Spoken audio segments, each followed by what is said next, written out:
What's going on, everybody? I know it's been a minute, man. I've just been super busy and with everything, you know. Not even gonna get into the whole life story, but yeah. Anyways, here we are with the new HPI Savage GT6 4.6 nitro truck. This is really one of the most anticipated nitro releases of the year, and it's just been a real big roller coaster ride getting this thing to just be able to get out there and bash. The quality of this truck is very, very bad. I'm gonna be straight up honest. I'm not even gonna beat around the bush. This truck needs some stuff before it's shipped out to the consumer. It's kind of an embarrassment. I'm kind of embarrassed to say I even paid 680 bucks, I believe. This right here is definitely an upgrade. This pipe is definitely better than the stock one. Stock one's plastic. I don't know why you'd send a truck with a plastic pipe then it's 700 bucks. That is the stupidest thing ever. So yeah, definitely had to get rid of that plastic pipe and put an aluminum pipe on it. Let me go ahead and start listing off the negatives about this truck, and it's kind of a lot. This truck has been one of the biggest headaches I've ever had in the RC hobby. First of all, it comes with a plastic spur gear. I think that is extremely stupid. That plastic spur gear, I know a lot of people, I've seen a ton of people already with this new truck, they've already stripped the spur gear. Luckily, well, I can't say luckily, mine still went out. It didn't strip. The problem with mine was the little bushing inside literally like stripped itself loose and it dug inside the spur gear. So essentially my whole spur gear was unusable. The lock nut would not stay tight. I even Loctited it with boot Loctite and I couldn't get the thing to stay tight. So I had to swap out for the steel one that HPI sells. That seems to have fixed the problem. I have not had a problem there yet. It's been holding up. It's not like I've been able to really bash this truck, because every time I take it out it's another problem. That's why I'm addressing all this in this video, because this truck is just nothing but a huge heap of problems right out of the box. The two-speed didn't engage. The two-speed mechanism pawl inside the transmission, it had to be replaced right out of the box just to get the transmission shifting. That's 20 bucks, but it's still, I mean, that's one of the biggest things about this truck that people want to buy it for, is it's a two-speed monster truck, nitro monster truck, you know. If the two-speed's not ever going to work, that's a really big disappointment. HPI should really get that addressed and fixed. I mean, it's a simple part this big, and it's not working out of the box for like 95% of the people that have bought it. Big disappointment there.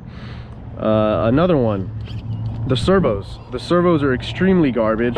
The throttle servo's holding up, but my steering's already on its way out. I can hear it every time I turn on the truck. I can hear a little bit of clicking.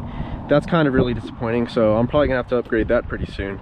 For 700 bucks, man, cannot come anywhere near this much problems right out of the box. This is just insane, man. It's very, very disappointing to the average buyer. It's just, I feel bad for a lot of guys who buy this and think they're getting a great truck, but in all reality, they got a whole project on their hands right out of the box. So it's pretty sad. The tires came with flat spots, whatever. You can still run it like that. It's just goes to show you how long these things sat. But I mean, I understand they were coming from, you know, the other side of the earth, so it was whatever. One of the other gripes with this truck was the clutch shoes. The clutch shoes were pretty bad.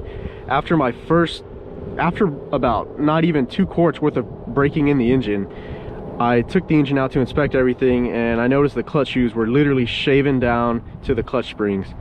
I mean, the list keeps going on, you know. So disappointment. I ended up swapping out I had some Traxxas Integy, or no, some HPI Firestorm Integy clutch shoes, aluminum clutch shoes that I had laying around that I was probably never going to use again. So I went ahead and threw them in there, and they're working perfect. And that fixed that pretty much. But like I said, this thing's a project right out of the box. Another thing that I noticed with this truck is the plastics they're using. It seems to be very, very brittle. The only bash I've really gotten to do with this truck was, I've only had like 2 not even serious bashes. If you've seen any of my other videos, you guys know how I drive. You know what I put these things through, so that's no secret there.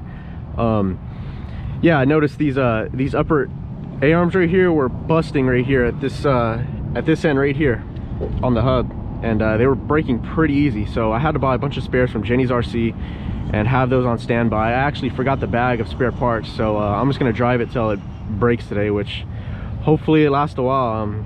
I don't have high hopes, but I know it sounds like I'm being really negative, but this truck really, it comes with a lot of problems out of the box, and it's very, very disappointing. Yeah, I know a lot of people are going to disagree with me.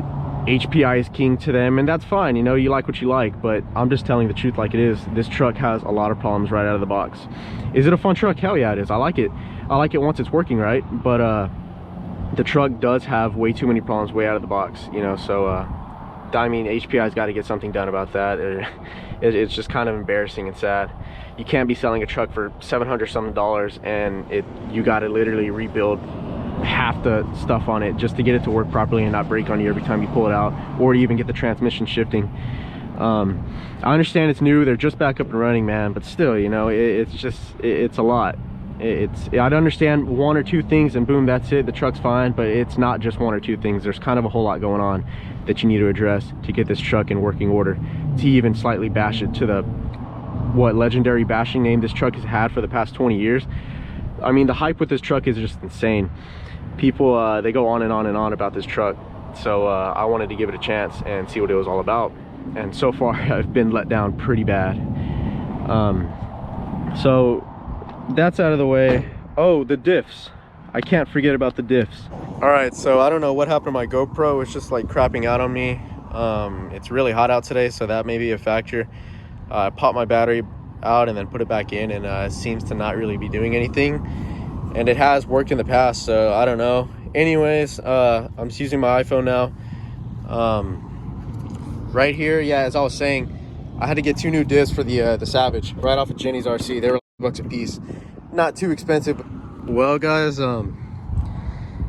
I just had the worst runaway and first runaway with nitro I've ever had. Yeah, it was pretty bad. I mean, that tire exploded. Yeah, the little lock nut right there for the spur gear, it started to unscrew itself, so my spur gear was completely free spinning, whatever. I guess the bad part, it seems, was some way, somehow, my carburetor got stuck open. And I don't know if that's because this unscrewed itself and lodged it open and it wouldn't close. That was the, I mean, I'm sorry I didn't get to get that on film for y'all. That would have been pretty cool to see. My first and one of the worst runaways I've ever seen with a nitro vehicle.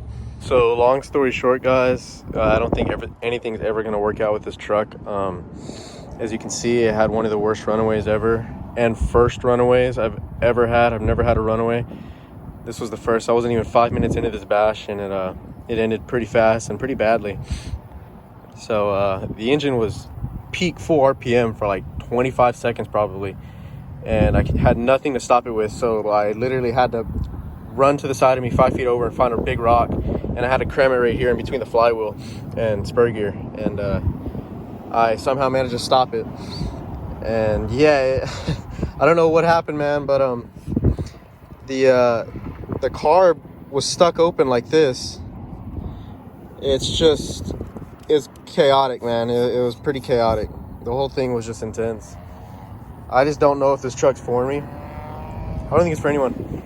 This truck is not for anyone looking to bash. I landed right there on this mound hill right here off my little ramp. I barely landed sideways. I mean, I land like that with all my nitro trucks from time to time, and it's never been that chaotic. So it's not like I'm trying to blame the truck. I mean, it's driver error too, but accidents happen when you're bashing. If you know, that's just gonna happen, man. So things are gonna happen, but usually they don't ever happen to that extent. I couldn't put my GoPro on my head to film anything, so I just had to start the bash kind of and let my my GoPro cool down. And my phone right now is barely holding it together because it keeps overheating too. So today's been pretty chaotic, and I've only been here for about 45 minutes maybe. And yeah, so I'm just showing y'all what's happened so far, man. This is pretty insane.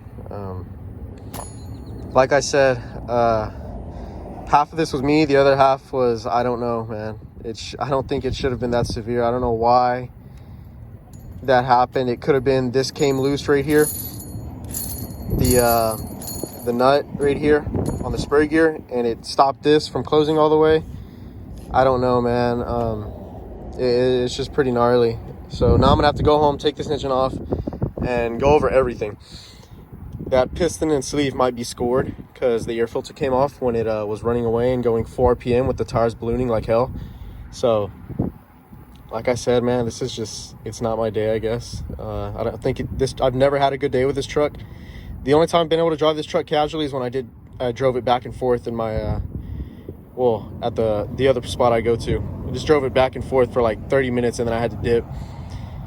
But that's not bashing. That's not what this truck was built for, apparently. This truck has a name of bashing that everyone glorifies. So I don't know, man. Y'all can tell me what you want in the comments, or you know, what y'all think or something, but this truck does not seem to be able to take any kind of abuse, man. This thing does not like getting put in the air. It does not like leaving the ground. So sorry guys, that's just my opinion on this truck. I don't really like it. Maybe I can keep upgrading it to where I like it, but it doesn't seem like it's gonna ever help anything.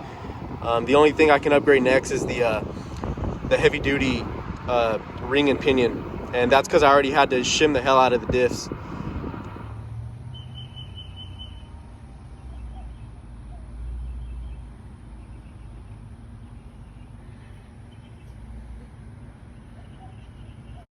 Here's the piston and sleeve. As you can see, there's no more pinch. It was literally tarred and all that black oil residue from all the dirt getting inside when the runaway happened. I just cleaned it up, so I mean, it looks a lot better than what it just did. I should have took a video of it before, but I didn't. Anyways, it doesn't matter, it's gone. Zero pinch left, all the way to the top. It's just insane, man. This Savage is just it's not meant for me. It's not meant for me at all. I think it's just a horrible design. I know, yeah, many others are gonna disagree with that. I don't care. This is just my personal review and my opinions. I've never had another truck do that, and I bash all my other vehicles a million times harder than this thing could ever imagine taking. So I don't know, man. That's pretty disappointing. Wow.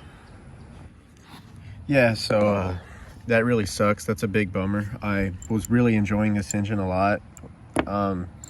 I mean, only enjoying it when the truck was just getting ran on flat ground, not really bashing, because I could never do that with the truck. It wouldn't allow me. This engine was a cheap, reliable engine. It tuned easy, ran good. It was pretty stable for a force engine, because that's what these are. These are force engines. It's a cheap Taiwanese engine, but it was decent, you know. I actually was enjoying it. I could have got many gallons out of it, but that didn't happen. So here's it, prematurely dead. I'm not even gonna waste time rebuilding it. I might just pile it up with some other engines and do a little lot sell on locally or something. If I can't sell them, then maybe just post it on eBay. So I don't know, that might be where the Savage ends up too, because right now it doesn't look good for that truck. I don't think I'm gonna keep it around. Maybe not. I don't really want to put another engine in and this happens again, because that would really piss me off. I'd have to take the shotgun and that truck out to the backyard and finish it off like that, because this thing's really pissing me off.